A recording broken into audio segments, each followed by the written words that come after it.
Let's see who we got. ICA J3, how are you? AWR, how are you? Coin and Card Hobbyist, how are you? How are you? And North Jersey Detector, hey, there's Lou. How are you, Lou? And there's my treasure. Hi, Sandy and Joe Butch. And there's Jordan Anderson. Howdy, howdy, howdy. Hi, everybody. Welcome, welcome, welcome. And hope everybody's week is going well. And I tell you what. Hey, Mike Whoop. I've had enough of rain. It is now raining again.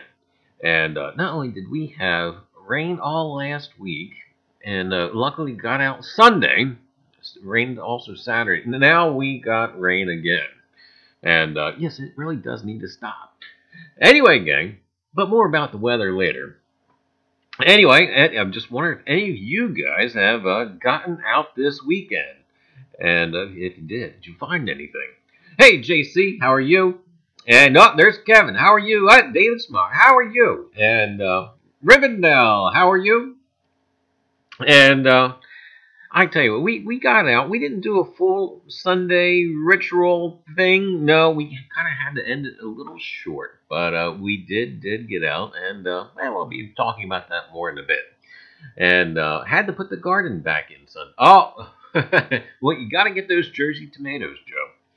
And hey, Copperhead, how are you? And I tell you what, grass cutting. I did cut the grass on Monday. Got no kind of reward or applause or anything like that. But if there's anything that annoys me to no end, it's mowing the lawn. It gets in the way of treasure hunting. And yeah, I can think of 1,000 other things I'd rather do rather than mowing the lawn. But yeah, of course, you know, one good thing about it, why I'm cutting the grass, why I'm thinking about metal detecting, why I can kind of think about places to go, I guess. I don't know. I'm trying to be optimistic, and it just isn't really working. But anyway, gang. Alright, Sandy, you quitter. Say hi to everybody. Anyway, gang. So, let's see. Now you can see the snakes coming.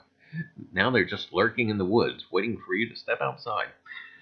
But anyway, yeah, so if anybody got out this weekend, let's hear about it. Do please share, and also, too, do please sub to one another, and check out what everyone's going on. And if I happen to miss anything that I should be well aware of or see, do please, send me a message or something. Say, hey, Reiser, take a look at this, and I will give it a look. But anyway, gang, again, welcome to Reiser's Treasure Hunting Emporium and the live stream. And after all, this is your place for banter about coins, history, metal detecting, and any other silly thing that happens to come to mind. But speaking of silly stuff, why, on the last live stream, we had an article about the volcano in Hawaii. And, oh yeah, remember Barbara? Barbara who wanted to be warned about the. Yeah. Anyway, Barbara and the volcano, and it triggered my brain to call the insurance company and ask about the metal detector, etc. But anyway, if you remember the last part of that article, why there was folks at an inn who actually said that there was no danger and employees should come to work and that there would be no harm and etc. Well, gang, there is a new report, and I love the headline when I saw it this morning. And if you're ready, it is a toxic haze. So, gang, there is actually, yes, there is some danger besides ash. Why? And that was the experts, consoling the employees of the restaurant. There was, yeah, you just have to worry about ash. Other than ash, you're okay. But no, gang, we now have toxic haze, and yeah, so just have to be concerned about toxic haze, and then you should be okay. But anyway, gang, a lot of stuff going on. Oh, there's the giant Garrett detectors. Oh, I will get to you, young man. But anyway, gang, hello to everybody coming in, and North Jersey. If I didn't say hello, and HH, how are you? And one thing that was brought to me today was this. You guys ready? Before I go any further, tonight's live stream giveaway is right down there, and we have a sixpence and a farthing, and the farthing is crooked, is tilted. It's 1906, and the sixpence, I believe, is from 1944. So we'll go ahead and pull those out of the way. But that's tonight's giveaway for a little bit later on. And here we go. All right, gang, have a look at this. No date, but believe it or not, gang, this was in circulation, and a coworker brought it to me today and saying, "Look what I found," and was nice enough to give it to me. That was very, very nice. But it just goes to show that this stuff is still out in circulation, and you can find it. And anyway, gang, and also too, this coworker actually tunes into the program every so often. And again, I just want to say thank you, and thank you for thinking of me. And gang, there is still some treasure in circulation. And speaking of treasure still in circulation, anyone see the Mantic Coin show this past Saturday? I know somebody in here has, HH. And I tell you what, Saturday was great chat, and the giveaways during the show, what a great time. And by the way, the Mantics, they come on Thursdays and Saturdays. And I think they're going to change one up, though, pretty soon in the summer. But right now it's Thursdays and Saturdays. And right now I've got about 80,000 Mantic coins. Ah, yes. And I only started with about 20 this past episode. So, we were hedging bets. We were working the way up. And unfortunately, I started plunging. Yes, that's right. It's an old Victorian term for a gambler. And once I started being the plunger and plunging, why, things got a little dangerous. I think I dipped down to about 60,000 Mantic coins, and then I started being conservative again. Someone may not believe that. But anyway, I did manage to work it back up to about 80 or 90,000 Mantic coins. And by the way, you can use your Mantic coins to purchase coin rolls. And I did that for the first time this past show. And I tell you what, it was quite exciting. And now that I kind of actually know about how to do it and go about it, and etc., why, maybe I'll do it a little bit more. But I tell you, great time, great people, and I tell you what, it's a good time. And let's see what else we got going on. Ah, yes, Digging with Canuck. I don't even know if she's in here. Anyway, Digging with Canuck. Let's see if we got. Yeah, we do, and right there, pow. Digging with Canuck. Live streams. You see Sunday, Coffee with Liz at 10 a.m. and on Thursday, Off the Cuff at 7 8:30 p.m. Those are Eastern Standard Times, by the way. You have to find out for yourself, according to your time zone, what time she actually comes on. But do check her out. And we'll talk a little bit more about Liz and her channel a little bit later on in the live stream. But I just want to kind of give that a good kick out there, and I think we did it. Anyway, gang. Also, too, this guy. Don't miss out on this guy. Ha! Oh, yeah. That guy, Mike, M.A. Lyman 24, or Mallyman. Why, on the 24th at 8 p.m., Mike will be on, he'll be up to his old shenanigans, and he'll be on Relics Radio. That's Digging with Seven's radio show on Spreaker.com. Again, that is a Thursday, May 24th at 8 p.m. And, hey, you know what? When the guy's having this much fun metal detecting, I tell you what, he always a good time. But anyway, gang, do remember to check that out. It's coming up. Wait, that's Thursday. That is Thursday. And let's see what else we got here going on. DK, that's right, DK. Adventures in Dirt. I don't know if you guys ever catch his show. But anyway, in his last weekly, the Weekly Dirt Show, he actually gave our channel a shout out about our upcoming giveaway next Tuesday. And the 29th. Anyway, many thanks to DK for getting us out there. And if you haven't seen his show, The Weekly Dirt, be sure to give it a look. He's like the ESPN of the digging community. You know, he recaps, highlights, and announcements. And it's a joy to watch and a service to the metal detecting community. So I just want to say thank you, DK. And please give his channel a look at. Very entertaining, and I tell you what, even myself, I'll see some channels on there who I'm actually not subscribed to, and it kind of shocks me, and then it's like, got to, you know? So, yes, I tell you what, he is a service to the metal detecting community, and again, thank you. But anyway, gang, more junk, just when you think there couldn't be enough. That gal. Anyway... Oh, I should really, catch up on chat. I'm sorry, it's flying right by here. Hey, yes, Jay, how are you? And, Greenhorn, how are you? And,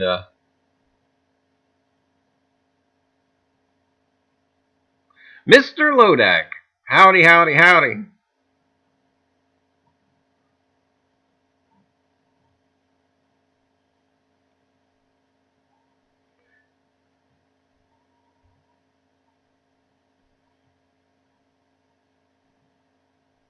Anyway, gang.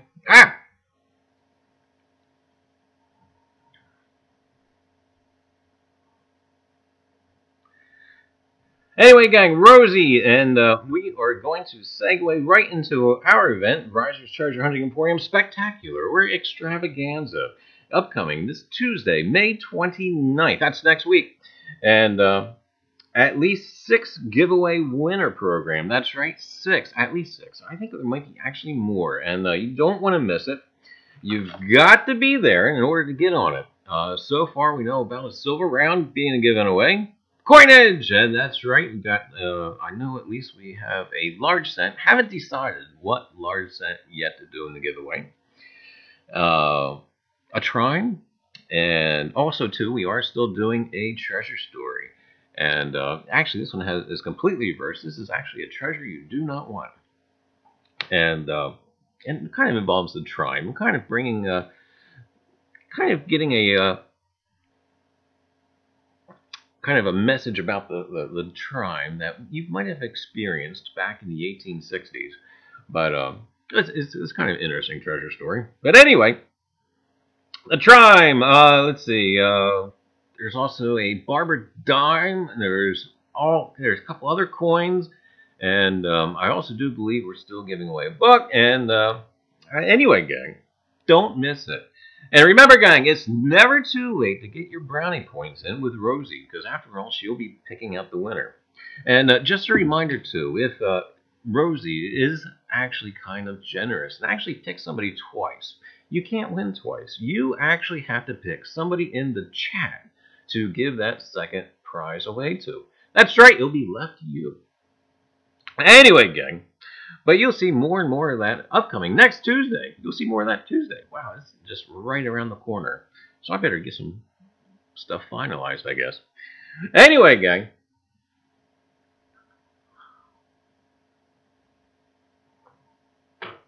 This next little segment I was not planning to do whatsoever. And I couldn't help myself. And I hopefully I am not going to embarrass him. Hey, Lenny, how are you? Canadian Relic Hunters, how are you? And again, I hope, because I haven't really talked to him about giving him a shout out or anything. I probably already shouted out his channel before, but I never took a pic, I never had a picture of him or anything like that. But gang, if you guys haven't seen the Giant Garrett Detectorist's last video, do please give it a look. I do not want to get into it because I will lose my composure. You know, it was literally laugh out loud moments, and I mean it. Sandy heard me from like 2 rooms away, laughing hysterically at this thing, to the point where I was actually rewinding the funny bits, and then I had to pause because I was still laughing at it and didn't want to miss anything. So anyway, gang, do check out the Giant Garrett Detectorist last video. It is a good time. See, I can't. I'm almost losing it now just thinking of the one pun. But anyway, it will cure whatever ails you for the 15 minutes that it's on. But anyway, yes, Ben, thank you so much for that video. It was actually a wonderful, wonderful video. Anyway, gang, be sure and check it out.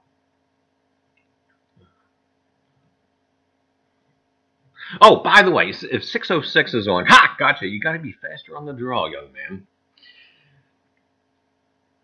But anyway, gang, with that, let's catch up on stuff. Saturday, that's right, Saturday, I spent the day actually editing an article, and I was basically working on a few other things, and then I couldn't take it anymore. No, I could not take it anymore. After a week of rain, and then more rain, I had to get out.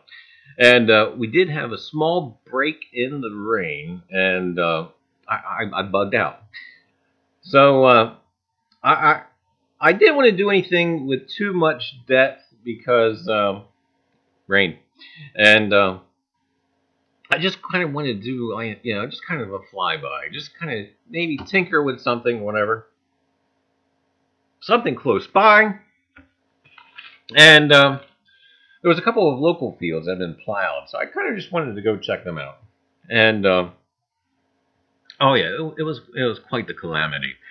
I lost my shoe in the mud. I got it back, but but at the same time, as I was losing my shoe in the mud, well, I was off balance, and then of course I put my socked foot down in the mud. Yeah, and so then I got a muddy shoe, I got a muddy foot with the sock, and then it was just, sorry, back to the car. So I thought, all right, we're just going to scout out a couple of sites via automobile. And almost got the treasure wagon and stuff. Yeah, it just was going downhill on Saturday. Should have just stayed home. But luckily, I mean, it was to the point where I was thinking of people to call. If this sucker was not going to move out of the mud, who could I call to come for assistance and get this car out of the... Anyway. But that was Saturday. And Sunday did a little bit better. Sunday, managed to pull this out. And this sucker is baked. I mean, it is fried, it is cooked, and the only reason you can really identify it at first was you can barely see the O and the N on it. Let's see if I can actually get it on there. Not much to look at.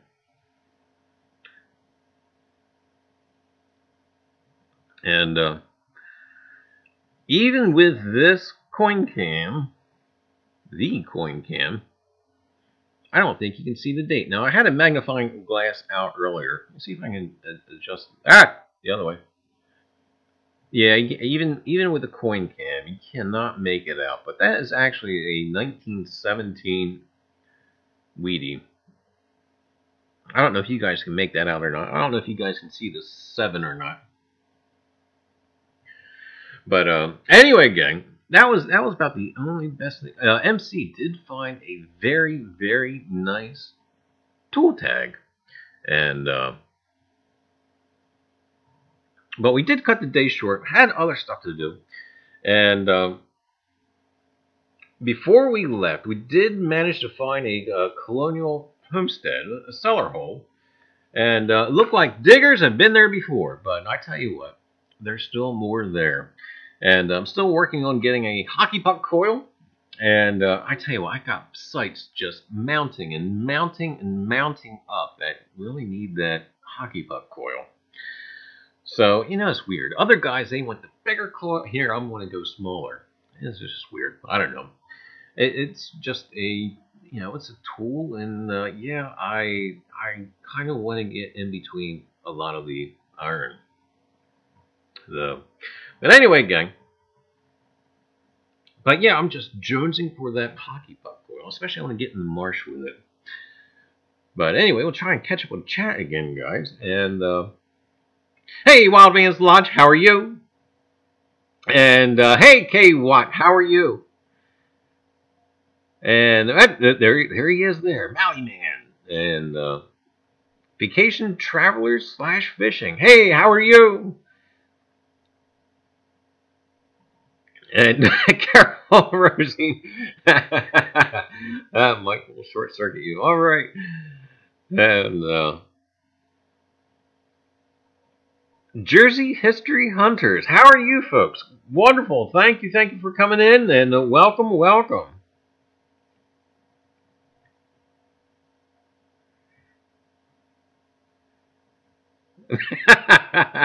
Replace your power supply. Mike likes to play with circuitry. But anyway, gang. Flash in your pan. How are you? But as always, guys, please sub to one another and do support your fellow historian, detectorist, coin guy or gal. And anyway, gang.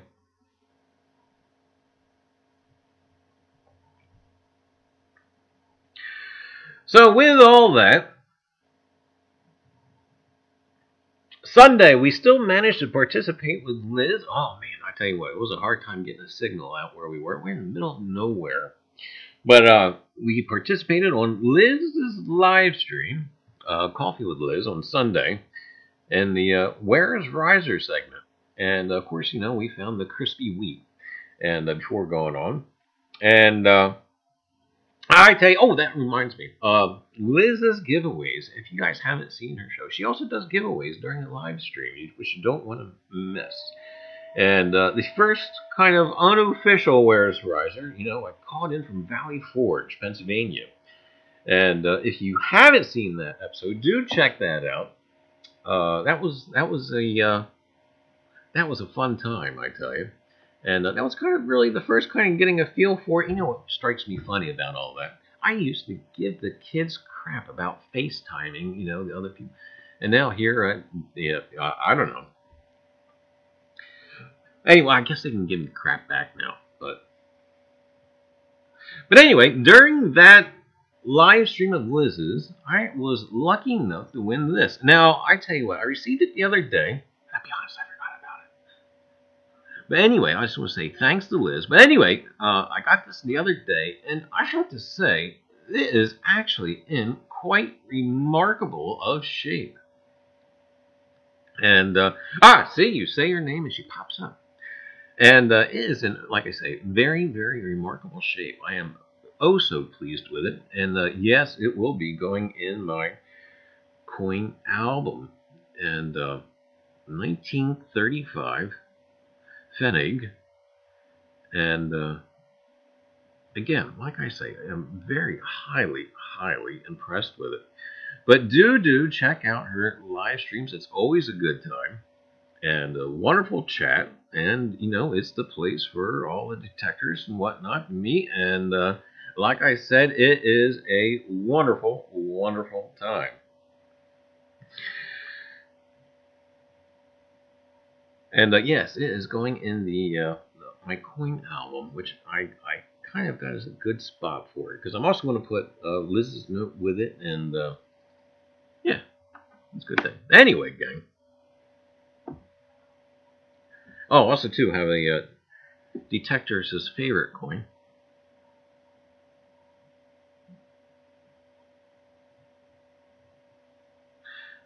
Yes. Anyway, gang, nothing like being 65, eh? Anyway, hey, there's Shay. How are you? And see, Digging Charleston. Hey, how are you? And see who else popped in. Who might have escaped the radar?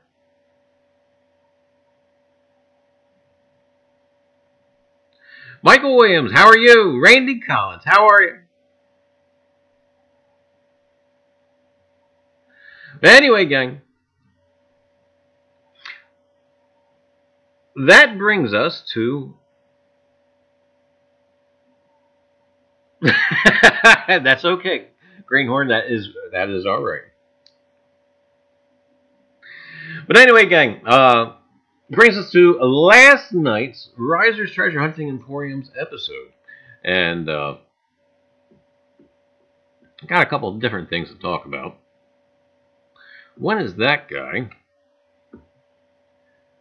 and the other is this thing.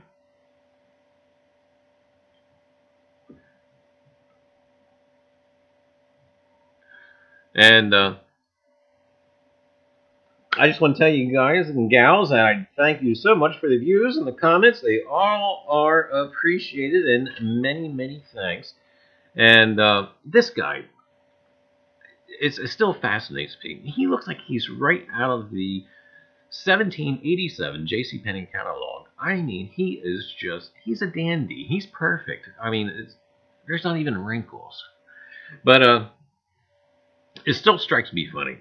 I mean, it's supposed to be very, I guess, docile. It's not really supposed to, be a bloodstained jacket, with holes ripped in it or nothing like that. No, and he's even got a flower in his hat.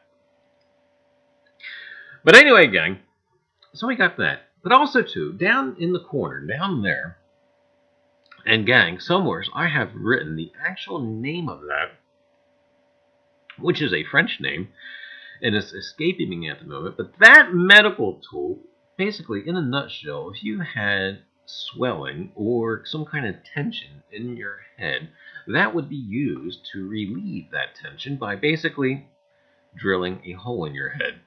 Now, the one interesting thing, basically, when it came time to sew you back up, and again, gang, that was part of the medical stuff there at the museum, the Whitall House. Basically, when it came time to sew you up, after making that great big hole in your skull, they would sometimes place a coin where that hole was, because, if you look down there, it looks like an auger. Mike, that looks like, if you're an electrician, it looks like an auger you'd go through the studs with. But it could be multifunctional. Anyway, they would stick a coin in the hole in your head and basically sew you back up, and you go around the rest of your life with a coin in your head. But gang, to imagine that being done with not being knocked out or any kind of I mean, I don't think there's enough alcohol in the world, but amazingly enough, people have lived after having that process done to them. But anyway, it just kind of really it's one of those really gnarly things. But anyway, hey, Digging with Rodco, how are you? And anyway, guy, dude looks like a lady. Like I said, he could be a dandy. But, no. Oh, it's Adriana that's on. How are you?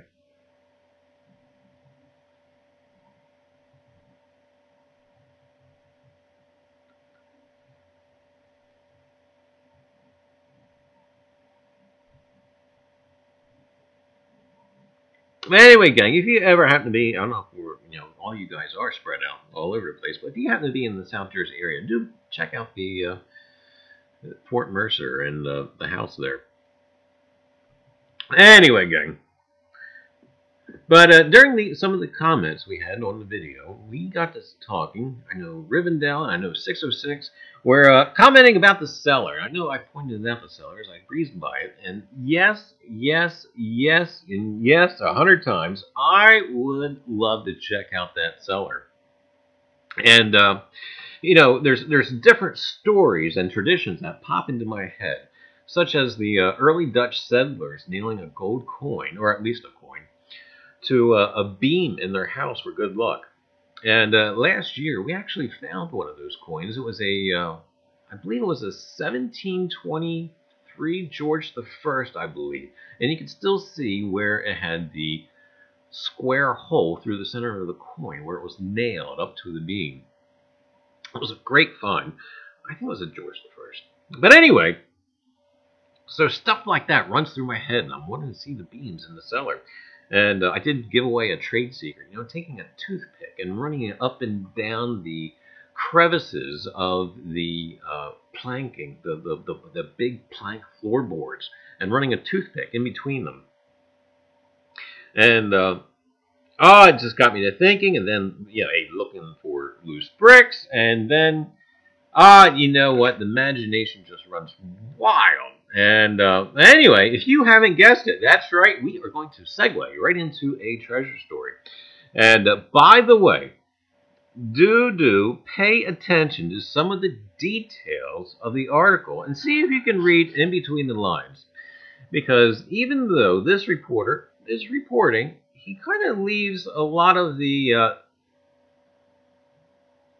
shall we say, the self-evident things speak for themselves. But anyway, gang.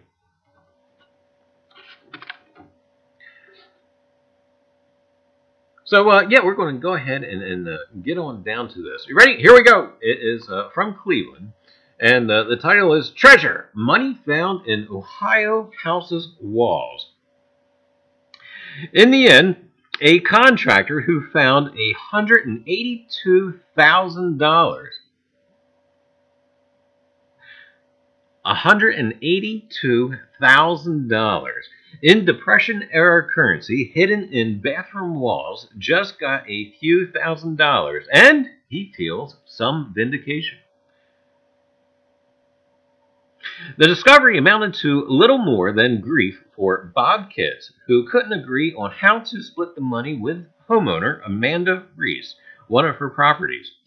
As for the 21 descendants of Patrick Dunn, a wealthy businessman who stashed money that was minted in a time of bank collapses and joblessness, only to have it divvied up decades later in a similar economic climate, they'll each get a fraction of the find. I called it the greed case, said attorney Gid Marcinkus, who represents the Dunn estate. If these two individuals had sat down and resolved their disputes and divided the money, the heirs would have had no knowledge of it. Because they were not able to sit down and divide it in a rational way, they both lost. Kitts would later call his discovery the ultimate contractor fantasy. He was tearing out the bathroom walls of an 83-year-old home near Lake Erie on a spring day in 2006 when he discovered two green metal lockboxes suspended by a wire below the medicine chest. Inside were white envelopes with the return address for P. Dunn News Agency. I ripped the corner off of one, Kit said during a deposition in a lawsuit filed by Dunn's estate. I saw 50 and I got a little dizzy. He called Reese, who had hired him for a remodeling project at work. She got there within 45 minutes. They counted the cash, piled it on the dining room table, and posed for photographs. Both grinned like lottery jackpot winners holding an oversized check. But how to share? She offered 10%. He wanted 40%. From there, things went sour. A month after the plain dealer reported on the case in December 2007, Dunn's estate sued, claiming the rights to the money. By then, there was little left to claim. Reese testified in a deposition that she spent about $14,000 on a trip to Hawaii with her mother and sold some of the rare late 1920s bills on eBay and to a coin dealer. She said about $60,000 was stolen from a shoebox in her closet, but testified that she never reported the theft to the police.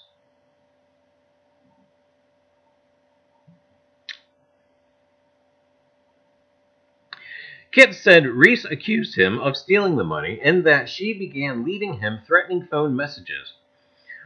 Marcinkovich doesn't believe the money was stolen, but said he couldn't prove otherwise. After Reese dropped her claim to the remaining $25,230, Cuyahoga County Probate Magistrate Charles Brown last month gave Kit's 13.7% and the rest to Dunn's heirs. If the currency is sold at an appraised value of $38,592, Kitts will get $5,287, and each of the 21 heirs will receive $1,586. Heir Mary Curtis, who testified in court about her uncle's wealth, did not return a phone call seeking comment. Brown reasoned $157,000 would belong to the heirs because it was found in envelopes bearing Dunn's name. About $25,000 was found in cardboard boxes with no identification in another bathroom wall. Brown determined that that money would belong to the property owner, Reese, but since she dropped her claim, Kitts should get the money because he found it. Reese didn't keep the money from the two fines separate, so Brown decided to split the remaining $25,230 on a prorated basis. Reese, a mortgage loan officer, testified in a deposition that she's buried in debt, in part because of the real estate meltdown. She's loaded with credit card debt and properties she bought in 2003 and 2004 near the peak of the real estate boom, and they lost value. A bank foreclosed on a Cleveland house she owns with $60,750 due on a $62,300 mortgage that she took out a week after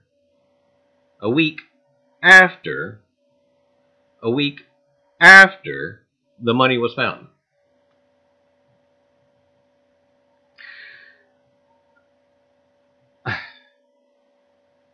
Anyway, Reese's phone number has been disconnected, and her attorney, Robert Lazaro, did not return a phone call seeking comment.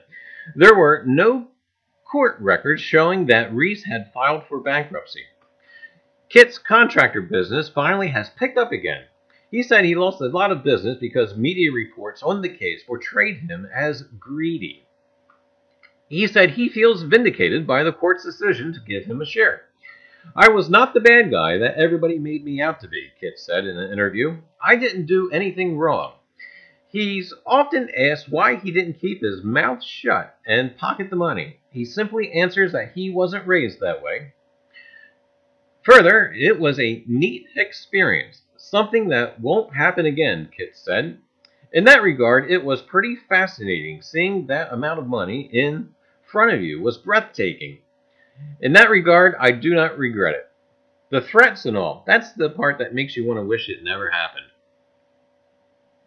Anyway, gang, there is your treasure story. And I tell you what, boy, does it kind of does things to the imagination in two different ways. One, I would like to know what you guys would do. If you guys found $180,000 stashed behind a wall, what would you guys do? And I would kind of like to know. So, would you take the money? Would you keep it? Would you try to probably be a little more reasonable with the property owner, or I don't know, gang? What would you do? But I know I would have it's always tough too to judge what you would do if you're not really in that situation. But sometimes you can actually get a feel for what your nature is and whatnot. But I tell you what. Back in the day, I used to have a clean out business, and basically there was stipulations on the clean out. Basically, people would want their cellar cleaned out or their attic cleaned out, and basically there was a section in the contract that basically whatever you deem that you want removed, whatever the value of those items, basically you just did not care about those items anymore, and they became the property of me. So whether they get trashed, whether they get sold, or whether anything happens, if there's anything in there, the property owner basically has to sign those over to me. And boy, wouldn't it be wonderful to be a contractor and have that same kind of, I don't know. But anyway, that's just crazy stuff to think about. But it does stir one thing in my head. And going back to colonial junk. Colonial houses, obviously no longer there, get burnt down, or whatever may be going on with it. At the end of that house's life, when it slowly returns to the ground, why could there be stuff that was stashed in the house that eventually has slowly collapsed down over time back to the ground that you can find in little mini hoards? And first thing that comes to mind is yes. And just recently, we've seen an example of this with Plugmaster Ford in the barn. And so anyway, gang, just so you know, it's stuff like that it's out there. That's not the only case. And between wars and times of economic downfall, people stash money. And they did years gone by. So anyway, gang, that stuff is out there. Anyway, we're kind of quickly review chat and let's see what we got. Stop, drop, and roll. Oh, somebody's on fire. Money is the root and cause of all evil. Yeah, that it is. I'd be lying if I said I wouldn't be wishing for it. Hey, that's right. Yep, Canadian. Yep. I would ask the homeowner what they would do in a hypothetically similar situation and then make my decision. Wow. Oh, great thinking. Just give it all to the owner. Right on there. Oh, let's see. Randy, pee myself. Randy would pee himself. Don't let the government take it. That's always a toughie. Jersey History Hunters. I would give it to the owner unless it's an abandoned house. Then finders keepers. Finder's fee is typically 10%, I suppose. Riv, I just had an interesting conversation about that the other day with somebody about a finder's fee. Does the government still reward people for turning in other people for not paying their taxes? And wasn't their fee either 10 or 15%? Oh my goodness, people would be telling on people left and right. Anyway, keep it and never say nothing to no one, says Joe. I would keep my yap shut, says Lenny. All right. Oh, anyway, gang. I wouldn't mind if a contractor found my dirty laundry and washed it. Okay, or, did the dishes or something like that.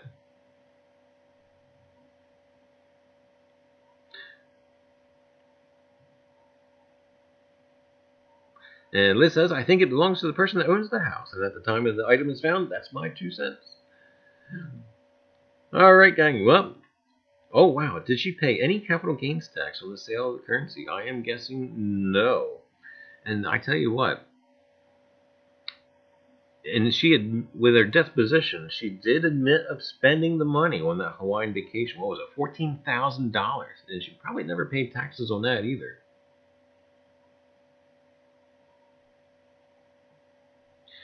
Anyway, gang, thank you so much. Thank you so much for participating in the treasure story. And we check on the time here because I just go yapping and yapping on and lose track of time.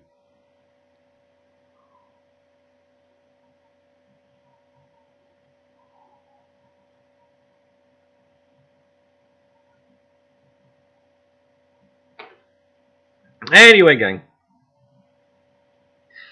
But seriously though, when I'm probably when I get this hockey puck coil, if it ever does happen, I am going to go. I tell you what, every cellar hole that I've ever kind of casually gone over, I may have to redo them. I just never know. But anyway, there is Amanda Priest, and that reminds me. Anyway, gang, upcoming. Usually I work with an outline and try to keep track of what kind of keep pace with everything. And that reminds me, two of the girls actually did their lemon challenge, and it will be in the next video upcoming, probably be posted next Monday. So you do want to stay around for that. And also, too, we got an episode coming up with... basically, you got a guy that has aquaphobia. That's right, gang. I have aquaphobia. I have the fear of going underwater. I love the water. I love being on the water. I love being on the boat. I love to swim. But the whole blub blub thing, not too crazy about it. But we have a device that we're kind of playing around with that may give us the capability of seeing underwater. And we're going to try that out. And I'm going to actually bring you guys along.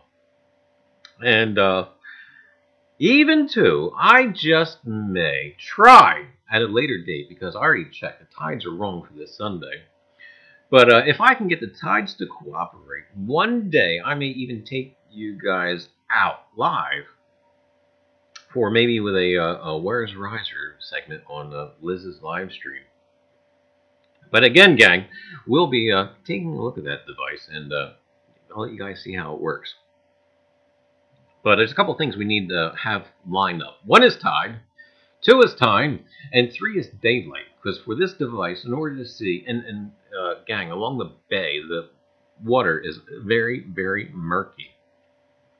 And this device should let us see fairly clearly the bottom of the bank. And we just need the tide to be out. We need it to be sunny. And again, we'll give you guys a look at it. That's coming up. Hopefully, I'll have a little segment at least finished for this upcoming video on Monday.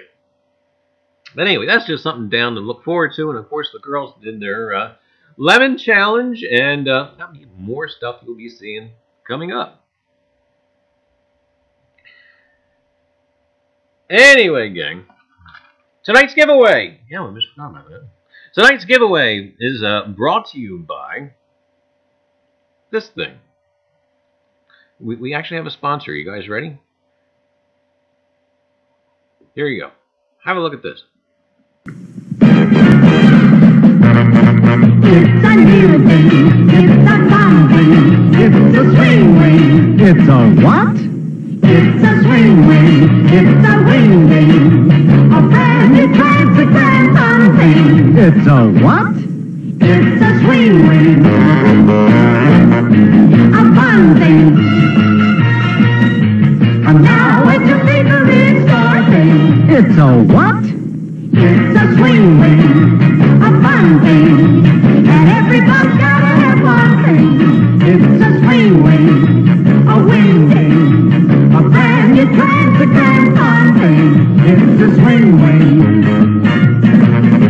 a new thing. It's a swing wing. Get Swing Wing, made by Transagram, where the fun comes from. It's a swing wing. It's a what? Anyway, gang, you guys haven't been paying attention to the channel. You guys can probably guess. I absolutely love old advertisements, especially those from the 1940s, 50s, and 60s, And I tell you what, the 1960s was a time period where it seems that the general American public were extremely gullible. After all, 4 out of 5 doctors recommend Camel cigarettes. And stuff like that just amazes me. And actually, stuff like what you just saw actually keeps chiropractors in business. And anyway, gang, I tell you what, stuff like that, and toys. You know, we just do not have the toys like we used to. And for the younger generation, oh, that just may be why your parents are the way they are. Anyway, gang, getting back to the giveaway. So, yeah, gang, always a good time to, kind of kiss up to Rosie and let everybody know how you feel about her. Well, I guess that could be a bad thing, considering if you watched the first night, we had Rosie. But, we got these. We have the 1944 sixpence. And then we have the farthing. The 1906 farthing. And I had a stick to play with. Makes me dizzy just watching it. Stuff like that explains my system. Okay, I already got that now. And AWR, that's how headbanging started. Adriana, my head hurt just watching. Anyway, gang. So anyway, we'll keep this giveaway going. And I gotta pull up Rosie. And here we go. As we can get over to Rosie. Oh, not that one. Ah, that one. And we'll give a second or two for Rosie to load on up. And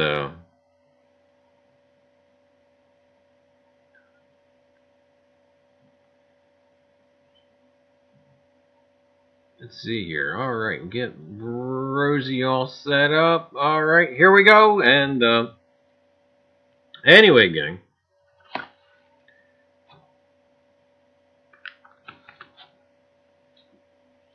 Here we go.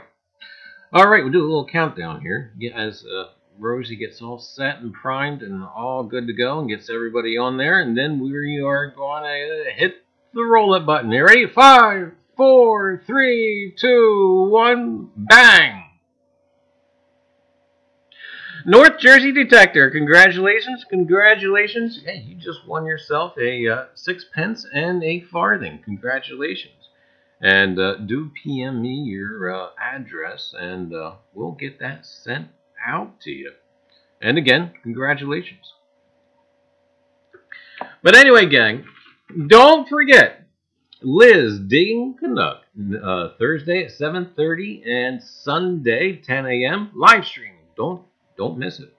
And also too, don't forget to catch Mike Mellyman or MA Lyman 24 on Relics Radio, May 24th. That's Thursday at 8 p.m. And again, gang, be sure to catch it. Next week's live stream, the Reiser's Treasure Hunting Emporium Spectacular Extravaganza. And giveaway galore. I know we're going to have at least 6 winners. There's going to be silver, coinage, books. This will be a whole bunch of other stuff. It's going to be a night of giveaways. We'll still have our treasure story mixed up in there. Don't forget to be nice to Rosie, because you know how temperamental she can be. And yeah, anyway, gang, that's about all we got for tonight. And I just want to say, hey, get out there and find your treasure. Don't forget to get out there and make your own history. Keep it real. And anyway, gang, got just one more thing to say. Jane, how do I get off this crazy thing? Anyway, gang, good night. We'll catch you around on the tube.